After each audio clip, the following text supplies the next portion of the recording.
আসসালামু আলাইকুম বন্ধুরা, আমি আছি ইমকজার পক্ষ থেকে মোহাম্মদ আলী।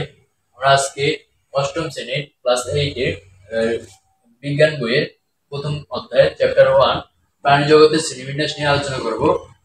আমরা এখানে ছয়টা পর্ব, ছয়টা টপিকস আমরা এই সিডিপিবদ্ধ করেছি। আমরা এই ছয়টা টপিক সম্পর্কে আজকে আলোচনা করব। তাহলে আমরা এটা হলো ক্লাস 8 এর এবং বিজ্ঞান বইয়ের এটা প্রথম, ঠিক আছে, প্রথম পার্ট। এই অধ্যায়ের এটা প্রথম পার্ট। এরপরে পর্যায়ক্রমিক ভাবে আস্তে আস্তে আরো পার্ট আপলোড করা হবে। তোমরা এটা দেখার পরে তোমরা ওগুলো দেখবে, ঠিক আছে। তাহলে এই অধ্যায়টাও তোমাদের পুরোপুরি ক্লিয়ার হয়ে যাবে আশা করি। তোমরা মনোযোগ দিয়ে ভিডিওটা দেখো। তাহলে আমাদের প্রথম অধ্যায় কি বলা হয়েছে আমরা দেখি, আমাদের বইয়ে যাই। প্রথম অধ্যায় প্রাণী জগতের শ্রেণীবিন্যাস।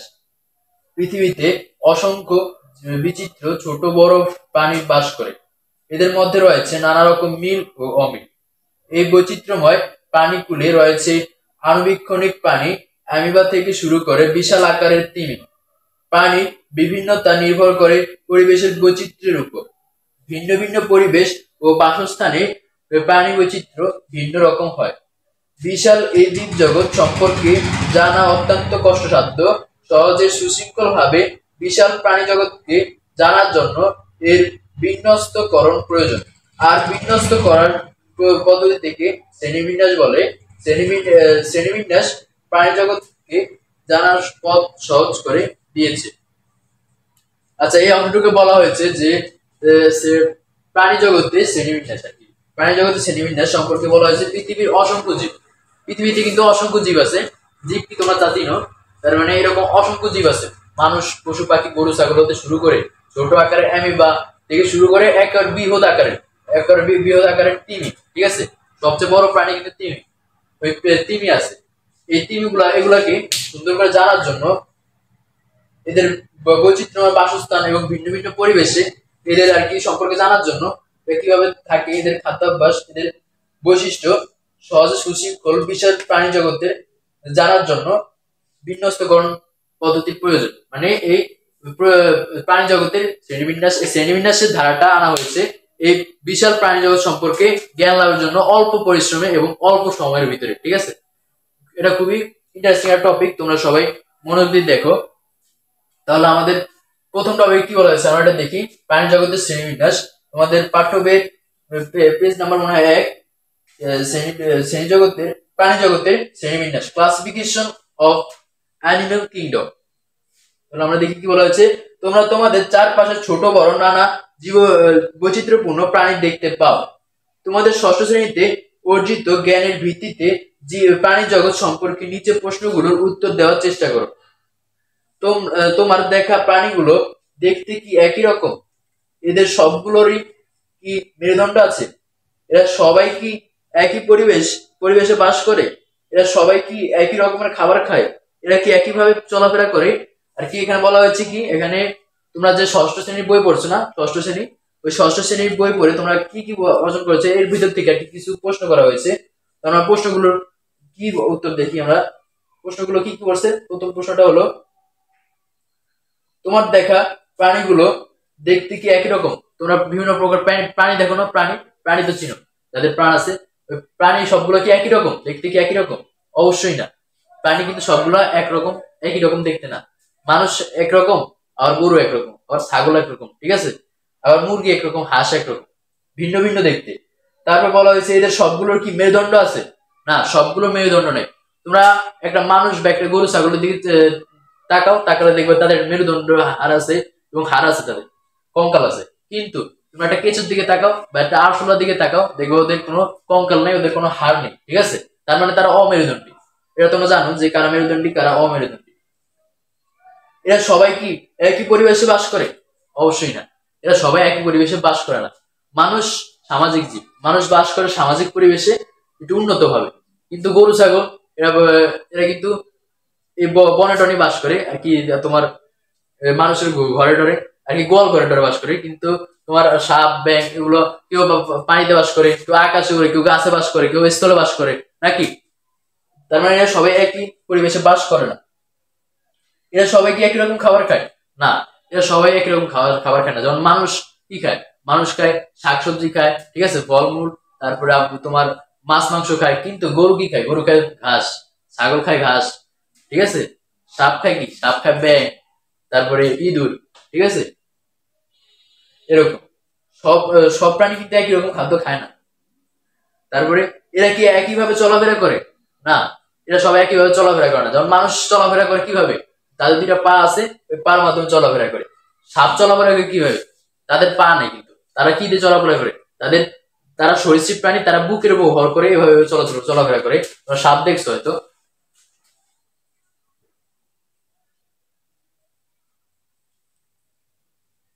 তারপরে কি বলা আছে দেখি। এবার তুমি নিচের উত্তরগুলোর সাথে তোমার চিন্তাকে মিলিয়ে নাও। আমাদের চারপাশে আমরা যে প্রাণীগুলোকে দেখি তার সবগুলো দেখতে একরকম হয় না। এদের দেহের আকৃতি, গঠন ও অন্যান্য জৈবিক কাজকর্মের প্রকৃতিও ভিন্ন। এদের কোনটির মেরুদণ্ড আছে, আবার কোনটির মেরুদণ্ড নেই। এদের কোনটি মাটিতে, কোনটি পানিতে, কোনটি গাছে বাস করে। এদের খাদ্য বিভিন্ন প্রকারের। এরা বিভিন্ন অঙ্গ, সিলিয়া, পা, উপাঙ্গ ইত্যাদি দিয়ে চলাফেরা করে। আবার কোনটির স্মরণ শক্তি নেই। তাহলে এখানে কি বলা হয়েছে? যে ওগুলো বলা হয়েছে, আমি একটু আগে যা বলছিলাম যে ওই প্রশ্নগুলোর উত্তরগুলো। হ্যাঁ, এখানে বলা হয়েছে যে সবাই একরকম খাদ্য খায় না, সবাই একই পরিবেশে বাস করে না। হ্যাঁ, কেউ আকাশে বাস করে, কেউ কেউ পানিতে বাস করে, কেউ স্থলে বাস করে, কেউ বাস করে গাছে, ঠিক আছে। আবার কেউ চলাফেরা করতে সক্ষম, কিন্তু কেউ চলাফেরা করতে সক্ষম না। মানে তোমার প্রাণীরা কিন্তু চলাফেরা করতে সক্ষম, কিন্তু তুমি যদি গাছের দিকে তাকাও, গাছও কিন্তু জীব, কিন্তু ওরা চলাফেরা করতে পারে না, ঠিক আছে। এরা বিভিন্ন প্রকার খাদ্য খায়। তারপরে তারপর অংশ যাই আমরা। পৃথিবীতে এরকম বৈচিত্র্যপূর্ণ প্রাণীর সংখ্যা আমাদের সঠিক জানা নেই। আজ পর্যন্ত প্রায় 15 লক্ষ প্রজাতির প্রাণী আবিষ্কৃত হয়েছে এবং প্রতিনিয়ত এদের সংখ্যা বেড়েই চলেছে।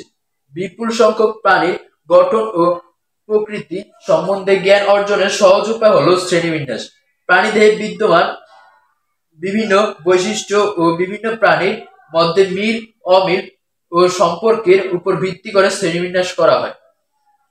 এখানে বলা হয়েছে যে পৃথিবী আর কি, প্রাণীগুলো কিন্তু সবগুলো এক না, ঠিক আছে। প্রাণী হোক, জীব জীব কোনোটা কিন্তু সবগুলা এর সাথে সবগুলোর মিল নেই, মানে বৈচিত্র্যময় এরা, ঠিক আছে। এরা বিভিন্ন প্রকারের, কিন্তু এদের সঠিক যে সংখ্যাটা, কি কত প্রজাতির কত রকমের জীব আছে, এটা কিন্তু কারো জানা নেই। কিন্তু আজ পর্যন্ত 15 লক্ষ প্রজাতির প্রাণী আবিষ্কৃত হয়েছে। কিন্তু আজ পর্যন্ত বিজ্ঞানীরা কত লক্ষ? 15 লক্ষ আবিষ্কার করতে পেরেছে, 15 লক্ষ প্রজাতির জীব আবিষ্কার করতে পেরেছে।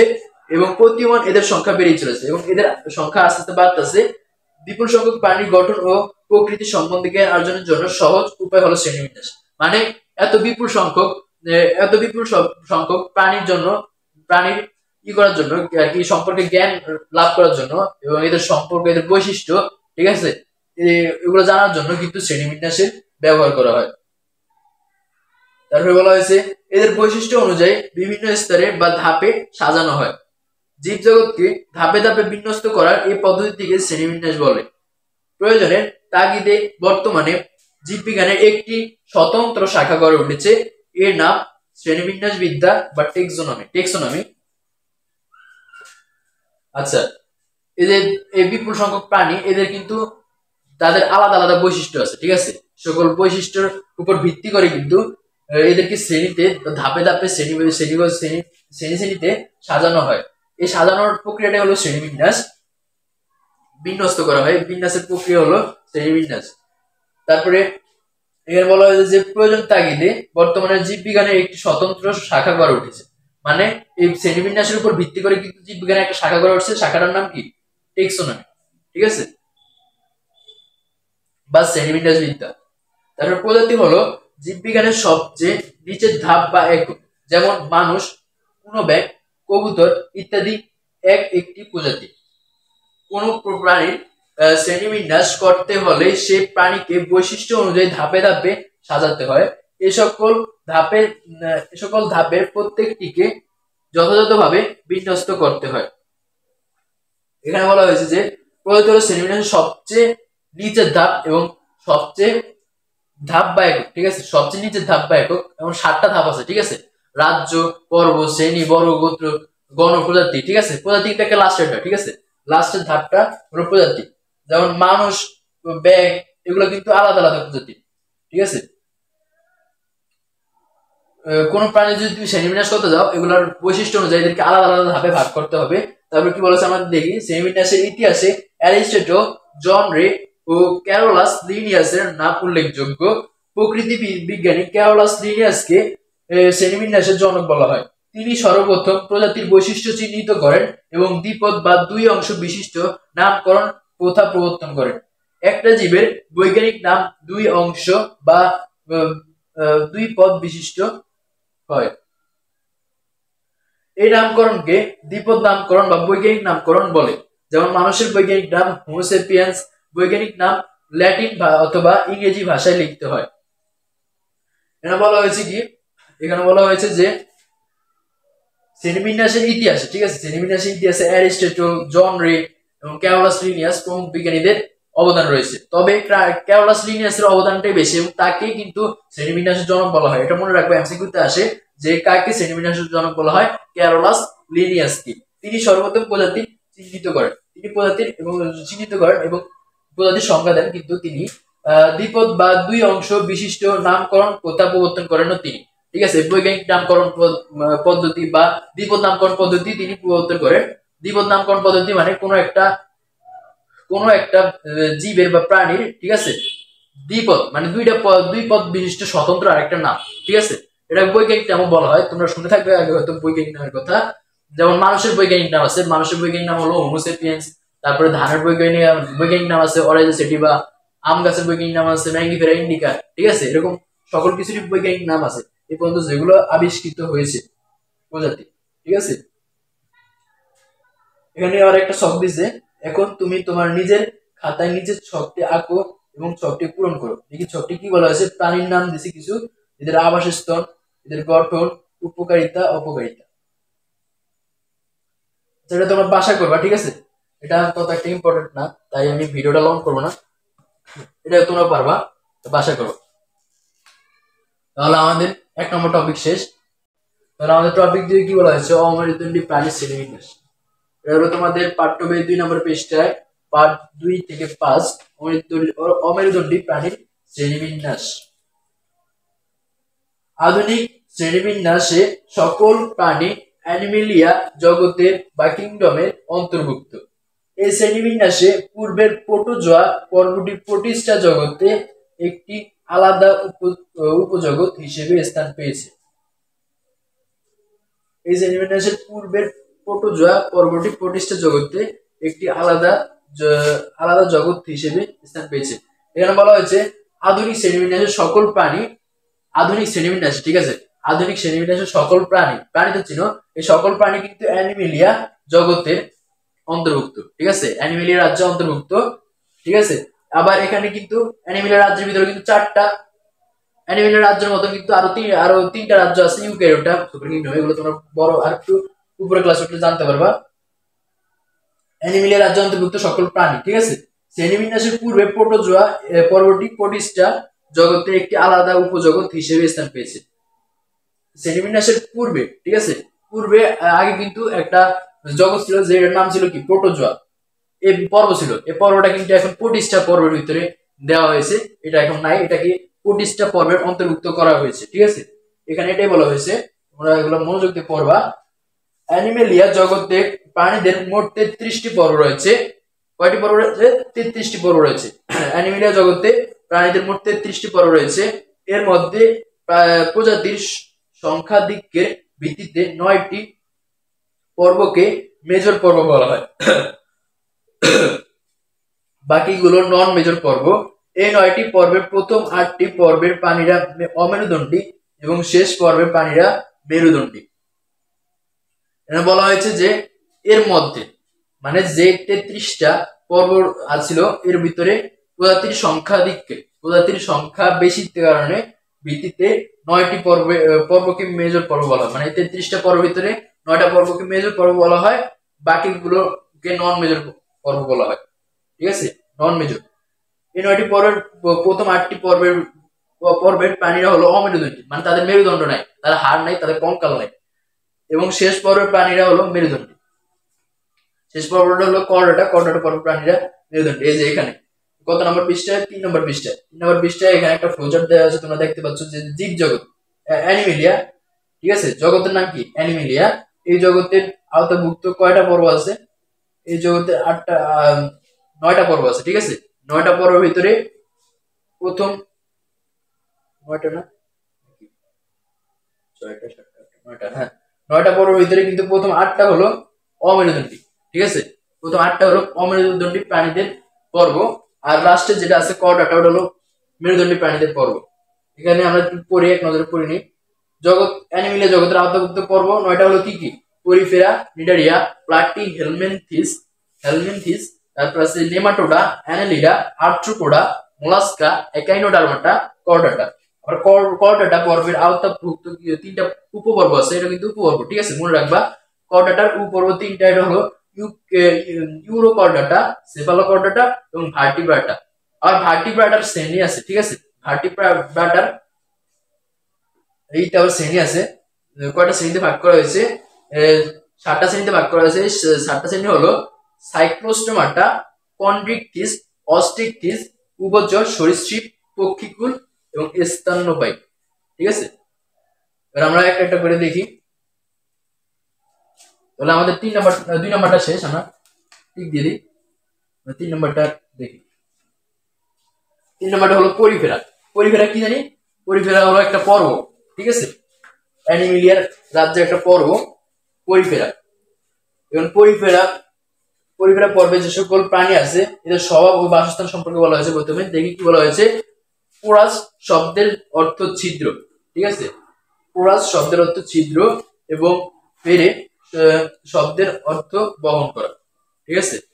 এখানে 2টা শব্দ দেওয়া হয়েছে, এটা পোরাস যার অর্থ ছিদ্র এবং ফেরে শব্দের অর্থ বহন করা।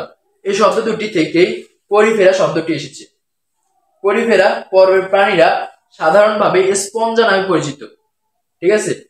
পৃথিবীর সর্বত্রই এদের পাওয়া যায়। এদের অধিকাংশ প্রজাতি সামুদ্রিক, তবে কিছু কিছু প্রাণী স্বাদু পানিতে বাস করে। এরা সাধারণত দলবদ্ধ হয়ে বাস করে। এখানে প্রথম লাইনে বলা হয়েছে যে পোরাস আর কি পরিফেরা শব্দটা কিভাবে আর কি হয়েছে, দুইটা শব্দের সংযোগ করে কিন্তু পরিফেরা শব্দটা তৈরি হয়েছে। দুইটা শব্দ কি? পোরাস যার অর্থ হলো কি? ছিদ্র, এবং ফেরা শব্দের অর্থ কি? ফেরা শব্দের অর্থ হলো বহন করা। এই শব্দ দুটি থেকেই এসেছে পরিফেরা শব্দটি, মানে এই দুইটা শব্দকে মিলিয়ে পরিফেরা শব্দটি গঠিত হয়েছে। পরিফেরা পর্বের প্রাণীরা কিন্তু সাধারণভাবে স্পঞ্জা নামে পরিচিত। পরিফেরা পর্বের প্রাণীরা স্পঞ্জা নামে পরিচিত। এটা তোমরা কি ভালো করে মনে রাখবা। এটা কিন্তু ইতিহাসে এমসিকিউতে আসে। পৃথিবীর সর্বত্র এদের পাওয়া যায়, মানে পৃথিবীর যে কোনো প্রান্তে এদের পাওয়া যাবে। এদের অধিকাংশ প্রজাতি সামুদ্রিক মানে কি? এরা সমুদ্রে থাকে, ঠিক আছে। অধিকাংশ প্রজাতি এরা সমুদ্রে থাকে। কোন পর্ব? পরিফেরা পর্বের অধিকাংশ প্রাণী কিতে থাকে? সমুদ্রে থাকে। এরা সামুদ্রিক, বেশিরভাগ প্রাণী সামুদ্রিক, তবে কিছু কিছু প্রাণী স্বাদু পানিতে বাস করে। স্বাদু পানি বলতে কি বোঝানো হয়েছে? স্বাদু পানি বলতে বোঝানো হয়েছে লবণাক্ত না, ঠিক আছে। আমরা যদি নদীর পানি আর সাগর পানির দিকে তাকে ওগুলো লবণাক্ত, ঠিক আছে। ওগুলো পানির ভিতরে লবণাক্ত, কিন্তু স্বাদু পানি বলতে বোঝায় আর কি যে পানিগুলোর ভিতরে লবণ নেই, যেমন খালের পানি, পুকুরের পানি, ঠিক আছে, এগুলোর ভিতরে লবণ নেই, মানে স্বাদু পানিতে বাস করে। তবে কিছু কিছু স্বাদু পানিতে বাস করে, বেশিরভাগ ভাগে কিন্তু সমুদ্রে বাস করে, কিন্তু কিছু কিছু আবার স্বাদু পানিতে বাস করে। এরা সাধারণত দলবদ্ধ হয়ে বসবাস করে, ঠিক আছে। এরা দলবদ্ধ হয়ে বসবাস করে। তারপরে এদের সাধারণ কিছু বৈশিষ্ট্য দেওয়া হয়েছে। সরলতম বহুকোষী প্রাণী। এদের কোষ কিন্তু বহুকোষী, ঠিক আছে। বহুকোষী মানে কি? এদের কোষ একাধিক, ঠিক আছে। বহুকোষ তারা গঠিত এদের দেহ।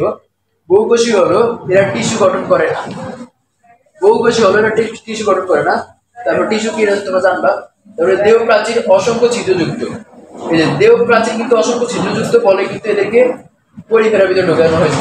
যেমন পরিফেরায় গঠিত হয়েছে পোরাস বা ছিদ্র এবং ফেরা বা বহন করা, মানে এরা ছিদ্র বহন করে দেখে এদেরকে পরিফেরা দলভুক্ত করা হয়েছে। তারপরে দেহ প্রাচীর অসংখ্য ছিদ্রযুক্ত। দেহ প্রাচীর কোনটা? দেহের যে প্রাচীর আছে আর কি, দেহের যে আবরণটা, ওটা কিন্তু অসংখ্য ছিদ্রযুক্ত। এই ছিদ্রপথে পানির সাথে অক্সিজেন ও খাদ্যবস্তু প্রবেশ করে।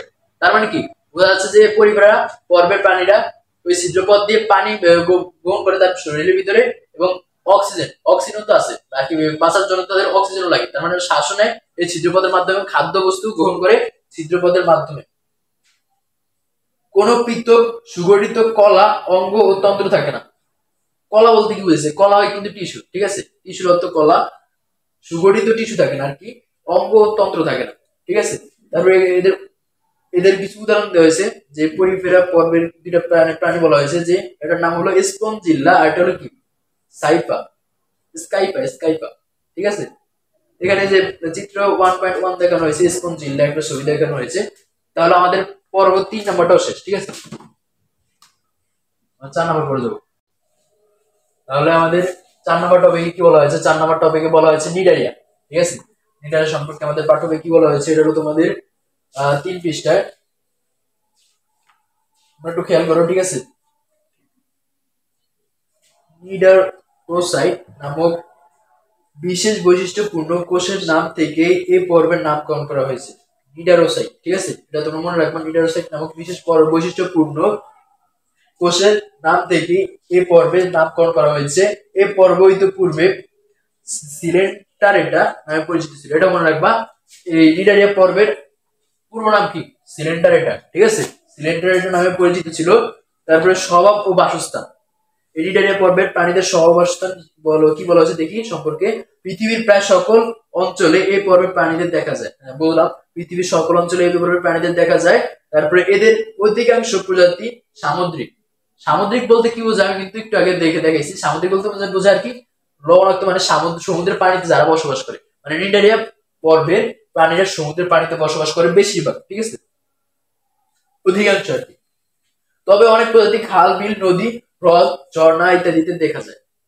কিছু বেশিরভাগ সমুদ্রে বসবাস করে, কিন্তু কিছু কিছু আবার খাল, বিলে দেখা যায়, নদী, হ্রদে দেখা যায়, ঠিক আছে। এখানে বলা হচ্ছে এই পর্বের প্রাণীগুলো বিচিত্র বর্ণ ও আকার আকৃতির হয়। বিচিত্র বর্ণ মানে কি, আর বিচিত্র আকার আকৃতি মানে কি? বিচিত্র মানে কি? আলাদা আলাদা, ঠিক আছে, বিভিন্ন বিভিন্ন আকার আকৃতির আবার বিভিন্ন বর্ণের হয়, ঠিক আছে। এরা এককভাবে বাস করে, আবার এর মতো পরিফেরার মতো কিন্তু দলবদ্ধ ভাবে বাস করে। কলোনি গঠন, এই যে কলোনি বলতে কি বোঝাচ্ছে? দলবদ্ধ, ঠিক আছে, দলবদ্ধ হয়ে বাস করে। এটা সাধারণত পানিতে ভাসমান কাঠ, পাতা বা অন্য কোনো বস্তুর সঙ্গে দেহকে আটকে রেখে বা মুক্তভাবে সাঁতার কাটে। কারা? নিডারিয়া পর্বের প্রাণীরা। এরা কি করে? সাধারণত পানিতে ভাসমান কাঠের সাথে, কাঠ বা অন্য কোনো বস্তুর সাথে এরা নিজেদের দেহকে আটকে রাখে অথবা মুক্তভাবে সাঁতার কাটে, ঠিক আছে। এগুলো হলো কি নিডারিয়া পর্বের প্রাণীদের স্বভাব ও বাসস্থান। তারপরে আছে কি সাধারণ বৈশিষ্ট্য। নিডারিয়া পর্বের প্রাণীদের সাধারণ বৈশিষ্ট্য কি বলা হয়েছে? দেহ দুটি ভ্রূণীয় কোষস্তর দ্বারা গঠিত। ভ্রূণীয় কোষস্তর তোমরা কি আর কি দুইটা কোষের স্তর আছে, ঠিক আছে, দুইটা কোষের স্তর দ্বারা এই নিডারিয়া পর্বের প্রাণীদের দেহ গঠিত। দেহের বাইরের দিকের স্তরটি এক্টোডার্ম এবং ভিতরের স্তরটি এন্ডোডার্ম, ঠিক আছে। মানে যে দেহটা আছে না, ধরো এই যে এটা দেহ, ঠিক আছে, এই যে দেহটা দুইটা কোষস্তর দিয়ে গঠিত। আমি জাস্ট আঁকলাম, ঠিক আছে, একটা স্তর একটা স্তর, ঠিক আছে। এখন বাইরের দিকে যে স্তরটা আছে না, যে স্তরটা, এই স্তরটাকে বলা হয় কি এক্টোডার্ম, এবং ভিতরের এই স্তরটাকে বলা হয় এন্ডোডার্ম। মানে দুইটা ভ্রূণীয় কোষস্তর দ্বারা গঠিত, এগুলো কি মনে রাখবা, ঠিক আছে। দুইটা ভ্রূণীয় স্তর দ্বারা গঠিত, বাইরেরটাকে বলা হয় এক্টোডার্ম এবং ভিতরটাকে বলা হয় এন্ডোডার্ম। তারপর বৈশিষ্ট্য কি দেখি। দেহ গহ্বরকে সিলেন্টেরন বলে। দেহ গহ্বরকে সিলেন্টেরন বলে। এটা একাধারে পরিপাক ও সংবহনে অংশ নেয়। এখানে বলা হয়েছে দেহ গহ্বর, মানে দেহের ভিতরে গহ্বর আছে, ঠিক আছে, একটু ফাঁকা জায়গার মতো আছে মনে কিছু আর কি, ওটাকে মনে গহ্বর বলে। আচ্ছা, ওই গহ্বর সিলেন্টেরন বলে। দেহ গহ্বরকে সিলেন্টেরন বলে। একাধারে পরিপাক ও সংবহনে অংশ নেয়, মানে ওই গহ্বর দ্বারা এটা পরিপাক করে আবার সংবহন করে, ঠিক আছে। এক্টোডার্মে নিডোসাইট নামক বিশেষ বৈশিষ্ট্যপূর্ণ কোষ থাকে। এই কোষগুলো শিকার ধরা, আত্মরক্ষা, চলন ইত্যাদিতে কাজে অংশ নেয়। এক্টোডার্মে মানে এই যে তোমরা এখানে দেখতে পাচ্ছ, আমরা একটু আঁকি, এটা যে এখানে পাশে একটা প্রাণী ছবি দেওয়া আছে। এই প্রাণীটা হলো কি হাইড্রা, ঠিক আছে, হাইড্রার ছবি দেওয়া আছে এই যে এরকম এরকম কিছু দেওয়া আছে যে অনেকগুলো পা অক্টোপাসের মতো, ঠিক আছে, অনেকগুলো পা, ঠিক আছে। এদের কিন্তু দুইটা কোষ স্তর আমরা দেখছিলাম, যে বাইরেটা হলো একটোডার্ম আর ভিতরটা হলো এন্ডোডার্ম, ঠিক আছে। আর এই একটোডার্মে কিন্তু বিশেষ বৈশিষ্ট্যপূর্ণ এই যে কোনগুলো কি জানি বলে, বিশেষ বৈশিষ্ট্যপূর্ণ যে এই কোষগুলোর কথা বলা হয়েছে, যেগুলোর কথা বিশেষ বৈশিষ্ট্যপূর্ণ নিডোসাইট নামক, ঠিক আছে, নিডোসাইট নামক বিশেষ বৈশিষ্ট্যপূর্ণ যে কোষগুলোর কথা বলা হয়েছে, কোষ থাকে এদের মাধ্যমে, এই কোষের মাধ্যমে তারা কি করে শিকার ধরা, শিকার ধরা মানে এগুলোর মাধ্যমে তার শিকার ধরে তারপরে কি করে চলন মানে চলাফেরা করে বা নাড়াচাড়া করে, ঠিক আছে। আত্মরক্ষা, আত্মরক্ষা মানে তাদেরকেও আর কি আঘাত করতে গেলে, ঠিক আছে, তাদের এটার মাধ্যমে কিছুটা রক্ষা করে, ঠিক আছে, আত্মরক্ষা করে, তোমরা এটা বুঝছো। তারপরে এখানে যে পাশের চিত্রটা দেখছো এটা আঁকছিলাম আর কি হাইড্রা, এখানে উদাহরণ দিচ্ছে দুইটা হাইড্রা এবং ওবেলিয়া, ওবেলিয়া, ঠিক আছে। তোমরা এই উদাহরণগুলো কিন্তু মুখস্থ করবা, উদাহরণ কিন্তু এমসিকিউ হিসেবে আসে, ঠিক আছে। তাহলে আমাদের টপিক 4 নাম্বারটাও শেষ, আমরা টপিক 5 এ যাব। 5 এ বলা হয়েছে যে প্লাটিহেলমিনথিস, ঠিক আছে। এবার বলা হয়েছে কি দেখি প্লাটিহেলমিনথিস সম্পর্কে, স্বভাব ও বাসস্থান। প্লাটি শব্দের অর্থ চ্যাপ্টা এবং হেলমিনথিস শব্দের অর্থ কৃমি, এই শব্দ দুটি থেকে প্লাটিহেলমিনথিস শব্দটি এসেছে। এখানে বলা হয়েছে যে এখানে প্লাটিহেলমিনথিস শব্দটা কিভাবে উৎপত্তি করছে তা বলা হয়েছে। প্লাটি দুইটা শব্দ দ্বারা গঠিত হয়েছে, একটা হলো প্লাটি, প্লাটি অর্থ কি চ্যাপ্টা, আর হেলমিনথিস অর্থ কি, হেলমিনথিস অর্থ কি, হেলমিনথিস অর্থ ক্রিম, চ্যাপ্টা ক্রিম, ঠিক আছে। এই দুইটা শব্দের মাধ্যমে প্লাটিহেলমিনথিসটা গঠিত হয়েছে, এই শব্দ দুটি থেকে প্লাটিহেলমিনথিস শব্দটি এসেছে। এই পর্বের প্রাণীদের জীবনযাত্রা বেশ বৈচিত্র্যময়। আমরা জানি বৈচিত্র্যময় বলতে কি জানি আমরা, বৈচিত্র্যময় বলতে আমরা জানি যে আর কি বিভিন্ন আর কি এদের এদের যে কি বলছে বৈচিত্র্যময়, ঠিক আছে, জীবনযাত্রা কিন্তু বৈচিত্র্যময়, অন্যান্য প্রাণীদের থেকে আলাদা এবং ভিন্ন ভিন্ন, ঠিক আছে। এই পর্বের বহু প্রজাতি বহিঃপরজীবী ও অন্তঃপরজীবী হিসেবে অন্য জীবদের বাইরে বা ভিতরে বসবাস করে। আর পরজীবী বলতে কি বুঝি, যারা পরের উপর নির্ভরশীল, ঠিক আছে, খাওয়ার জন্য হোক বা বসবাসের জন্য আরেকজনের অন্য জীবের উপর নির্ভরশীল, ঠিক আছে, অন্য জীবের উপর নির্ভরশীল তারা হলো পরজীবী। কেউ অন্তঃপরজীবী আর কি, এই প্লাটিহেলমিনথিস পর্বের কেউ অন্তঃপরজীবী, অন্তঃপরজীবী অন্ত মানে কি, অন্ত মানে ভিতরে, মানে এরা প্রাণী বা জীবের দেহের ভিতরেও থাকে, ঠিক আছে, ভিতরেও থাকে আবার বাইরেও থাকে। যারা ভিতরে থাকে তাদেরকে বলা হয় অন্তঃপরজীবী, এবং যারা বাইরে থাকে তাদেরকে বলা হয় কি বহিঃপরজীবী, ঠিক আছে, হিসেবে জীবদের বাইরে এবং ভিতরে বসবাস করে। তবে কিছু প্রজাতি মুক্তজীবী হিসেবে স্বাদু পানিতে, আবার কিছু প্রজাতি লবণাক্ত পানিতে বসবাস করে। মুক্তজীবী মানে কি, এরা পরজীবী না, এটা পরের উপর আশ্রয় না, ঠিক আছে। এরা কি করে কিছু কিছু স্বাদু পানিতে মানে কি লবণাক্ত পানি না, ঠিক আছে, লবণাক্ত পানিতে বাস করে, আবার কিছু লবণাক্ত পানিতে বাস করে না, ঠিক আছে, স্বাদু পানিতে, ঠিক আছে, যেমন নদী খাল বিলের পানিতে বাস করে। এ পর্বে কোনো কোনো প্রাণী ভেজা ও স্যাঁতসেঁতে মাটিতে বাস করে। হ্যাঁ, ভেজা স্যাঁতসেঁতে মাটি মানে ভেজা একটু ভেজা ভেজা ভাব আছে ওরকম মাটিতে, স্যাঁতসেঁতে মাটিতে বাস করে, যেমন যকৃৎ কৃমি, ফিতা কৃমি এই পর্বের অন্তর্গত, ঠিক আছে। যকৃৎ কৃমির নাম শুনছো তোমরা, ফিতা কৃমির নাম শুনছো, এরা এই পর্বের অন্তর্গত। এদের সাধারণ বৈশিষ্ট্য আমরা দেখি, এদের সাধারণ বৈশিষ্ট্য হলো দেহ চ্যাপ্টা ও উভলিঙ্গ। দেহ চ্যাপ্টা, চ্যাপ্টা বলছো তোমরা, আর উভলিঙ্গ বলতে কি বোঝাইছে, উভলিঙ্গ বলতে বোঝাইছে যে এটা পুরুষ হয়, এটা মহিলা হয়, ঠিক আছে, এটা দুই লিঙ্গেরই হয়। বহিঃপরজীবী বা অন্তঃপরজীবী, বহিঃপরজীবী আর অন্তঃপরজীবী কি তোমরা, আমি একটু আগে বলছিলাম, যারা দেহের ভিতরে, যে পরজীবীগুলো দেহের ভিতরে থাকে, অন্য জীবের দেহের ভিতরে থাকে তারা হলো অন্তঃপরজীবী, আর যারা বাইরে থাকে তারা কি বহিঃপরজীবী। তারপরে দেহ পুরু কিউটিকল দ্বারা আবৃত, পুরু মানে কি একটু দেহের পুরুত্ব আর কি, একটু পুরুত্ব বেশি, জীবীটার কতটা পুরুত্ব বেশি, পুরু কিউটিকল দ্বারা আবৃত। তারপরে দেহে চৌকোষ শোষক ও আন্টা থাকে, দেহের চোষক ও আন্টা থাকে, যে চুষে না, এরা আর কি খাদ্য গ্রহণ করে চোষণ পদ্ধতি আর কি, চুষে চুষে খাদ্য গ্রহণ করে, তার জন্য এদের চোষক থাকে, ঠিক আছে, চোষক থাকে বা আংটা থাকে, ঠিক আছে, আংটার মতো কিছু থাকে। তারপরে দেহে শিখা অঙ্গ নামে বিশেষ অঙ্গ থাকে, এগুলো রেচন অঙ্গ হিসেবে কাজ করে, ঠিক আছে। তারপরে পৌষ্টিক তন্ত্র অসম্পূর্ণ বা অনুপস্থিত। পৌষ্টিক তন্ত্র কি এটা তোমরা একটু পরবর্তী জানতে পারবা, এখন আমি বললাম না। পৌষ্টিক তন্ত্র অসম্পূর্ণ বা অনুপস্থিত থাকে না, আবার থাকলেও সম্পূর্ণ থাকে না, ঠিক আছে। উদাহরণ ফ্যাসিওলা বা যকৃৎ কৃমি, বা আবার তারপর আছে আবার ট্যানিয়া বা ফিতা কৃমি, ঠিক আছে। তাহলে আমাদের পর্ব 5 শেষ, আমরা পর্ব 6 যাব। 6 নম্বর টপিকে কি বলা হয়েছে? 6 নম্বর টপিকে বলা হয়েছে নেমাটোডা, ঠিক আছে, নেমাটোডা। এটা হলো তোমাদের 4 নম্বর পর্বটা, নেমাটোডা, ঠিক আছে। অনেকে একে নেমাথেলমেন্থেস বলে। এই নেমাটোডাকে অনেকে আবার কি বলে? নেমাথেলমেন্থেস বলে, এটা মনে রাখবা। এদের স্বভাব বাসস্থান। নেমা শব্দের অর্থ সুতা, নেমা শব্দের অর্থ সুতা, মনে রাখবা। এই শব্দটি থেকে এই পর্বের নামকরণ করা হয়, মানে নেমা থেকে এই নেমাটোডা পর্বের নামকরণ করা হয়। এই পর্বের অনেক প্রাণী অন্তঃপরজীবী হিসেবে প্রাণীর অন্ত ও রক্তে বসবাস করে।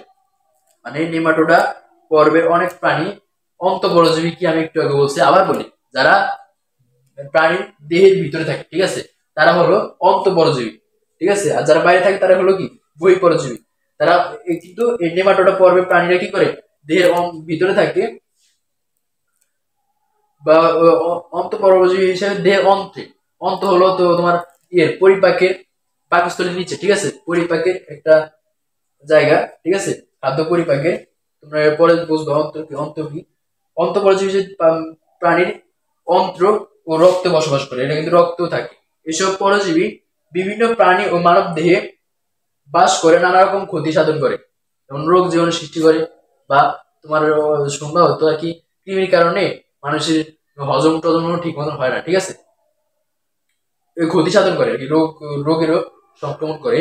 তবে অনেক মুক্তজীবী যারা পানি ও মাটিতে বসবাস করে। এরপর আরো অনেক প্রাণী আছে যারা মুক্তজীবী হিসেবে কেউ পানিতে বাস করে, আবার কেউ মাটিতেও বাস করে, ঠিক আছে।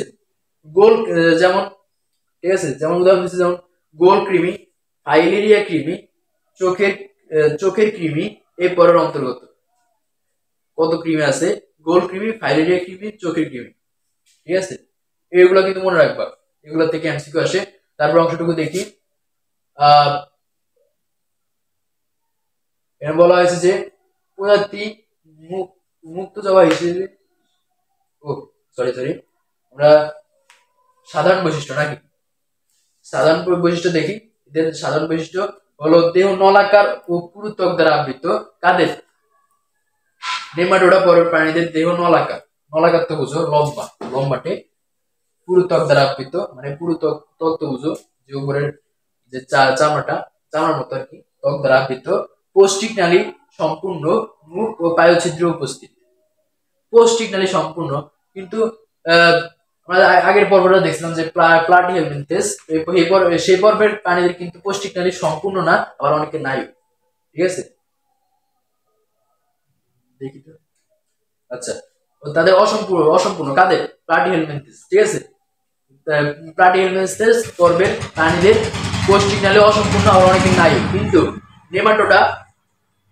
নেমাটোডার পর্বের প্রাণীদের পৌষ্টিক নালী সম্পূর্ণ, ঠিক আছে। এদের পৌষ্টিক নালী আছে এবং সম্পূর্ণ, মুখ ও পায়ুছিদ্র বিদ্যমান। পায়ুছিদ্র আর মুখ আছে, ঠিক আছে, মুখ আছে, পায়ুছিদ্র আছে। তারপরে আছে শ্বাসতন্ত্র ও সংবহনতন্ত্র অনুপস্থিত। শ্বাসতন্ত্র মানে যেটা কার্বন, আমরা যেমন অক্সিজেন গ্রহণ করি, কার্বন ডাইঅক্সাইড ছাড়ি, ঠিক আছে, যে তন্ত্র এর পেছনে কাজ করে, প্রক্রিয়ার পেছনে কাজ করে, ওইটা কিন্তু শ্বাসতন্ত্র, ঠিক আছে। এই শ্বাসতন্ত্র নাই, কিন্তু সংবহনতন্ত্র নাই, ঠিক আছে। সংবহনতন্ত্র কি?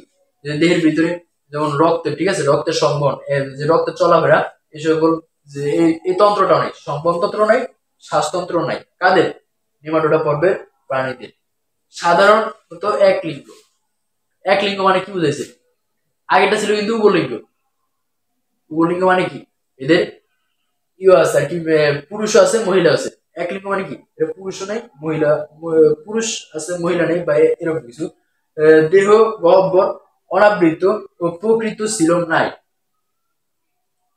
দেহ গহ্বর অনাবৃত ও প্রকৃত সিলম নাই। উদাহরণ, এখানে উদাহরণ দিছে যে অ্যাসকেরিস বা গোল কৃমি, বা আবার বলা হয়েছে লাউ, লাউ বা চোখের কৃমি। ঠিক আছে, এখানে পাশে একটা দিয়েছে অ্যাসকেরিস বা গোল কৃমির ছবি দিছে। ঠিক আছে, তোমরা এগুলো যে উদাহরণগুলো কিন্তু পড়বা, এগুলো কিন্তু পড়ার বিষয়। তাহলে আমরা আজকে এখানেই শেষ করছি, আমাদের পর্ব 6 নম্বরটাও শেষ হয়েছে। আমরা এটা কিন্তু তোমরা মনে রাখবে, ঠিক আছে, এটা কিন্তু প্রথম পর্ব। আমরা এরপরে কিন্তু আরো পর্ব আছে, তোমরা ওই পর্বগুলো দেখে নেবা। ঠিক আছে, আমাদের চ্যানেলে ঢুকবা, আমাদের চ্যানেলে ঢোকার পরে তোমার প্লে লিস্ট অপশনে গেলে তোমরা প্লে লিস্ট আকারে কিন্তু এই পর্বের পর্যায়ক্রমিক ভাবে সকল ভিডিও পেয়ে যাবা। ঠিক আছে, আর যদি সকল ভিডিও তোমরা মনোযোগ দিয়ে দেখো, ইনশাল্লাহ তোমাদের পুরো অধ্যায়টা ক্লিয়ার হয়ে যাবে। ঠিক আছে, তাহলে তোমার ভিডিওটা ভালো লাগলে একটা লাইক দিয়ে দিও এবং সম্পূর্ণ ভিডিওটা দেখো। আর হলো তোমাদের, আমাদের চ্যানেলটা নতুন, তোমরা সাবস্ক্রাইব করে দিও, সাবস্ক্রাইব না করলে আমরা উৎসাহ পাই না। ঠিক আছে, সাবস্ক্রাইব করে দিও, আশা করি তোমরা সবাই সাবস্ক্রাইব করবে। তাহলে সবাইকে ভালো, সবাইকে বিদায়, আল্লাহ হাফিজ।